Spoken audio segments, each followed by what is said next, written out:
Oi, pessoal! Aqui é a Lorena Gontijo e eu venho com mais uma decoração. Então, gente, a Páscoa tá chegando, pouco tempo aí pra gente já entrar aí, fazer bastante encomenda. Então, eu trouxe mais uma decoração de Páscoa pra vocês. Eu passei aí com o bico 1A, tá? O meu chantilly. Você pode passar sem o bico, só mesmo com um furinho no saco de confeitar, tá, gente? O furinho de um dedo, não um furinho pequenininho, não.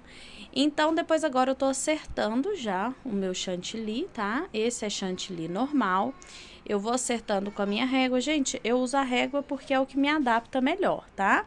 Mas se você achar melhor usar a espátula, usar o que você, acetato, o que você achar melhor, use o que te faz bem, o que faz você alisar o seu bolo bem. Vale a pena você tentar todas as maneiras, tá?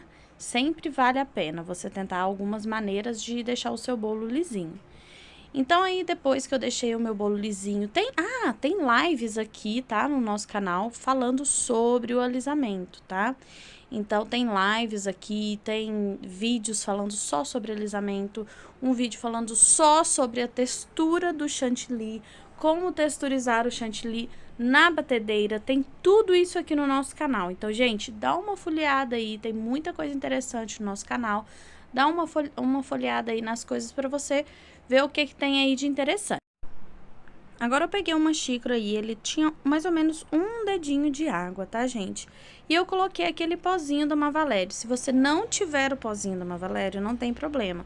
Você pode colocar suco de maracujá. Eu coloquei maracujá aí, tá, gente? Mas você pode ser de limão, de morango, depende a base que você quer. Como eu queria ele meio laranjinha, então, eu já fiz logo de maracujá, tá? Porque, exatamente por causa disso, por causa da cor. Então, eu acrescentei, né? Tinha um dedo de água, eu coloquei o nosso pozinho e depois eu coloquei o nosso leite condensado. Gente, automaticamente ele já vai ficar mais grossinho, você vai mexendo. Se caso você quiser mais grossinho, você coloca mais leite condensado e pozinho. Mais líquido, coloca mais água, tá? E eu usei esses dois corantes aí pra fazer essa caldinha, tá? Ó, tirei do foco, mas logo voltei. Então, eu coloquei uma gotinha, tá? Uma gotinha de vermelho, porque ele é bem intenso esse vermelho, e coloquei 2 gotinhas de amarelo. Depois eu vi que eu falei, não, acho que eu vou colocar mais um pouquinho de corante pra poder acertar a cor com a cenourinha, tá? Então, eu coloquei mais 2 gotinhas de amarelo, porque eu queria que a cor ficasse bem, chegasse bem a cor próxima à cenourinha que eu ia colocar no topper, tá? Coloquei em um saquinho e agora eu fui colocando aí no nosso bolo, tá, gente? O buraquinho que eu fiz no saquinho, acho que foi grande, acaba que fica meio chato de colocar, sabe? Faça um furinho menorzinho que fica melhor, mais fácil de fazer as gotinhas. E aí, eu distribuí aí no nosso bolo e eu deixei o centro sem colocar, tá? Porque no centro a gente vai fazer uma coisa bem bacaninha. Então, eu distribuí assim, vi com uma espátula e vim espalhando direitinho. Tomar cuidado para não derramar tanto na lateral, tá, gente? Porque não é tão interessante derramar na nossa lateral, aí, depois que você já fez as gotinhas, tá? Não sei, tem gente que gosta dele derramadinho, muito derramadinho na lateral. Eu já gosto dele mais assim, tá? Mas, enfim, depende do trabalho que você gosta de fazer. Então, eu fiz aí um leve em espiral com a própria espátula. Eu já fiz o espiral aí com a própria espátula. E eu peguei agora o bico chuveirinho, tá, gente? Com o bico chuveirinho, eu colori o chantilly de marrom. E peguei o meu saco de confeitar e coloquei um pouco de corante, tá? O próprio corante marrom. Sujei o meu saco de confeitar, eu sujei toda a lateral. Por que eu faço isso, gente? Para mesclar a cor. E acaba que esse bico chuveirinho, ele vai sair com cores diferentes de marrom, o que é interessante. E aí, eu vou fazer um ninho, gente, olha, eu tô deixando as bordas mais altinha e o meio não tem chantilly marrom, tá?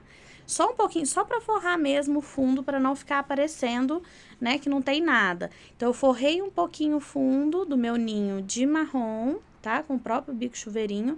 E depois eu fiz uma barreirinha mais alta, como se fosse um ninho, para colocar o nosso coelhinho e os ovinhos. E olha como tá lindo o nosso bolo. Gente, eu achei esse bolo muito fofo, as decorações. Ah, lembra de limpar o prato antes de colocar a calda, gente. Nessa aí eu vacilei. Eu não limpei o prato antes de colocar a calda. Depois foi bem difícil, porque você tem que ir contornando as gotinhas de calda que acaba escorrendo, né? Então, preste atenção nisso, limpa o seu prato bem direitinho antes de você colocar a sua calda, tá? Vai posicionando aí o topper do jeito que você quer e olha como ficou bonitinho, gente. Então, eu coloquei com esse topper, que é só os coelhinhos e os ovinhos. E eu fiz também um topper, porque esse bolo é inspiração para vocês, né? Então, eu fiz um topper com o nome do meu príncipe, o Yuri. E olha como ficou bonitinho, gente, com as orelhinhas, o nomezinho, um ovinho ali. Olha pra você como ficou lindo, gente. Eu fiquei apaixonada com essa decoração tão simples e tão linda, tá? Eu espero que vocês tenham gostado. Faça, compartilha e me marca, tá bom? Um beijo e até o